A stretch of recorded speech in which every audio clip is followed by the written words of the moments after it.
Welcome back दोस्तों। मैं आप सभी का दोस्त और चैनल का होस्ट राज। आज की जिस मूवी का वर्णन करने वाला हूँ उस मूवी का नाम है एलॉन। एलॉन मूवी आधारित है अमेरिका के फ्लोरिडा सिटी में रहने वाली एक लड़की जिसकी उम्र मात्र 22 साल है, जिसका नाम जेसिका है।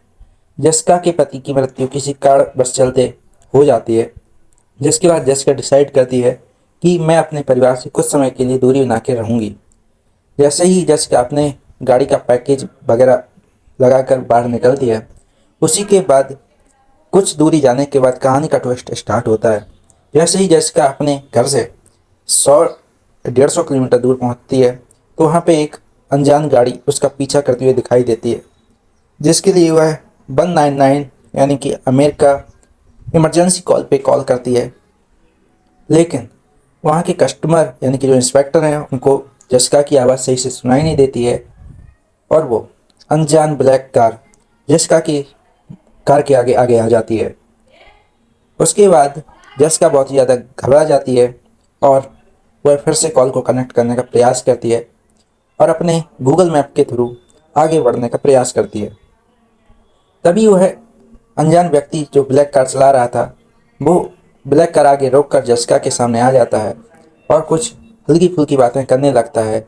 आई एम सॉरी, ये मेरी गलती थी, मुझे ऐसा नहीं करना चाहिए था, मैं एक अर्जेंट कॉल पे बिजी था।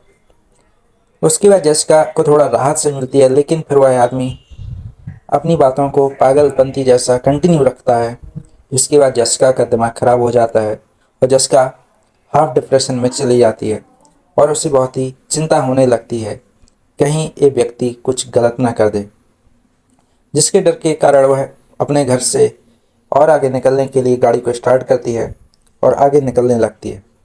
जहाँ जहाँ जेसिका जाती है वैसे वैसे वह ब्लैक कार उसके पीछे पीछे आती है। जेसिका को उस कार के ऊपर बहुत कुछ संदेह होने लगता है, जिसके बाद जेसिका एक हॉस्टल में यानी कि एक रेस्टोरेंट में रुक जाती है रात बिताने के लिए, और वहाँ से उस कार को देखती है। उस कार को देखते समय जेसिका दिन रात यही सोचती रहती है कि यह कौन हो सकता है जो मेरा पीछा कर रहा है। जेसिका इस सोच के कारण रात भर सो नहीं पाती और फिर अगले दिन सुबह जैसे ही निकल के आगे जाती है, तो वह कार उसको फिर से सामने खड़ी मिलती है, जिसको देखकर जेसिका और बहुत ही ज़्यादा घबरा जाती है और अपनी कार को जल्दी से मोड़कर आगे बढ़ाती है।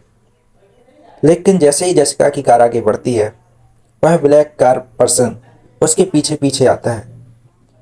अचानक चलते रास्ते में एक बहुत घना जंगल आता है, जहाँ रास्ते में जेसिका की कार खराब हो जाती है और पिछला पहिया पंचर हो जाता है, जिसको सुधारने के लिए वह अपनी कार से बाहर उतरती है।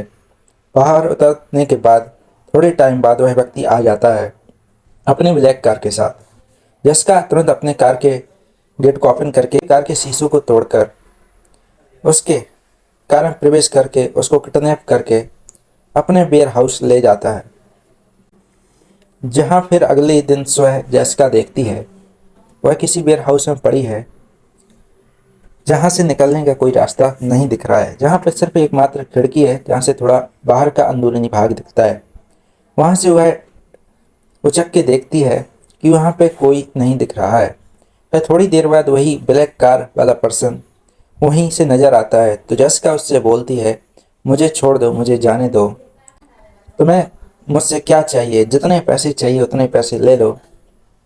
तभी वह ब्लैक कार पर्सन बोलता है कि तुम जैसे ऐसा बोलने वाले कई व्यक्ति आए, तुम्हें क्या लगता है मैं तुम्हें ऐसी हल्की फुल्की बातों से छोड़ दूंगा। फिर यह ब्लैक मैन जेसिका को बहुत ही ज़्यादा टॉर्चर करने लगता है, फिजिकली एंड माइंडली, जिससे जेसिका का कॉन्फिडेंस लो होने की जगह पे थोड़ा और अप हो जाता है और जेसिका डिसाइड कर लेती है कि मैं इसके चंगुल से निकल के अपने नए जीवन की शुरुआत करूंगी। जेसिका अचानक से देखती है कि अभी वो बाहर चला गया है और उसके मेन डोर की की उसके लॉक में ही लगी है।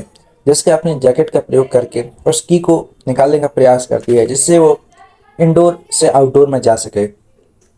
उसके थ्रू जेसिका को दीवार में लगी एक कील मिलती है, जिसकी सहायता से वो इंडोर गेट को ओपन कर लेती है और फिर अचानक से वह ब्लैक कार पर्सन आ जाता है और उस समय वो अपने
ब्लैक कार पर्सन जसिका को देखकर कहता है, जेसु तुम यहाँ कैसे पहुंचे?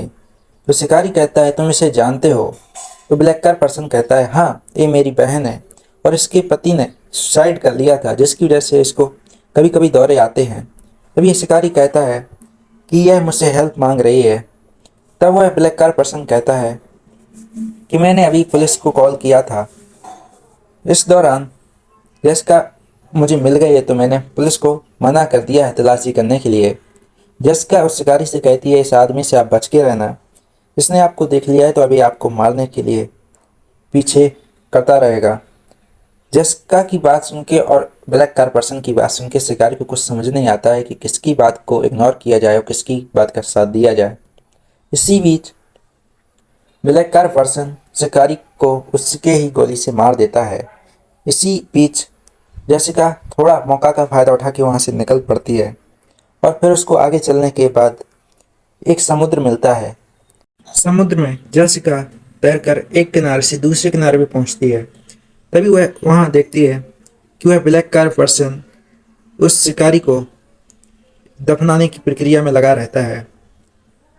इसके बाद जसिका इस चीज़ का फ़ायदा उठाती है और उसके कार में इंटर हो जाती है और कार की ढूंढने का प्रयास करती है, लेकिन जसिका को कार की नहीं मिलती है। और फिर जसिका यह सोचकर कार के पिछले वाले हिस्से में बैठ जाती है और छुप जाती है। और फिर वह ब्लैक कार पर्सन आता है और अपनी कार को स्टार्ट करता है। जसिका इसी बात का फ़ायदा उठा के उसका मोबाइल लेके 119 अमेरिका एजेंसी कस्टमर पे कॉल करती है, जहाँ पे अमेरिकन एफसीआई फोर्स हेल्प करने के लिए होती है। जसिका एफसीआई फोर्स से कहती है कि आप इस नंबर को ट्रैक कीजिए, मेरी जान खतरे में है, यह व्यक्ति मुझे मारना चाहता है। उसके दौरान ब्लैक कार पर्सन को कुछ ऐसा महसूस होता है कि कार में कोई है। इस बात पे वो ब्लैक कार पर्सन पीछे की ओर मुड़ के देखता है। तभी जसिका इस बात का फ़ायदा उठा के उसको कार में रखे एक लोहे के भाग से मारने का प्रयास करती है, जिससे ब्लैक कार पर्सन ड्राइविंग चलाते समय कार डिसबैलेंस हो जाती है और कार का एक एक्सीडेंट हो जाता है। कार का एक्सीडेंट होते ही जसिका कुछ समय बाद कार से बाहर निकलती है और एक खाली मैदान में पहुंच जाती है। उसका पीछा करते करते और ब्लैक कार पर्सन ही पहुंच जाता है। तभी जेसिका उसके फोन से उसके वाइफ सन को कॉल लगा और बोलती है कि तुम्हारा पति एक हत्यारा है, एक दोषी है। और फिर जेसिका उस ब्लैक कार पर्सन से कहती है तुम अपने बीवी बच्चों से बात करो। तब वह ब्लैक कार पर्सन की बीवी उससे पूछती है क्या यह सच है। तो वह अपनी बीवी को डांट के चिल्ला के कहता है तुम इसकी बातों को मत सुनो, ये झूठ बोल रही है, मैं तुम्हें थोड़ी देर में कॉल करता हूँ। तभी जेसिका कहती है मेरा नाम जेसिका अल्ट्रोनॉस है, मैं फ्लोरिडा की रहने वाली हूँ। यदि आप मेरी बात को आखिरी बार सुन रही हैं तो समझ लेना कि आपके पति ने मुझे मार डाला है। फिर जेसिका और ब्लैक कार पर्सन के बीच में लड़ाई शुरू होती है, जिसके दौरान जेसिका की हिम्मत और ताकत के बलबूते पर जेसिका उसे जीत जाती है और उस ब्लैक कार पर्सन को ख़त्म कर देती है। और उस लड़ाई के ख़त्म होने के कुछ समय बाद ही जेसिका को एक हेलीकॉप्टर ऊपर दिखाई देता है, जिसकी मदद से वह अपने फ्लोरिडा सिटी में चली जाती है। इस तरह से इस कहानी का अंत होता है। यदि आप इस मूवी को देखना चाहते हो तो मुझे ज़रूर बताना कमेंट में, मैं आप लोगों को लिंक एंड वीडियो दोनों प्रोवाइड कर दूंगा। Thanks for watching our channel. Love you to all.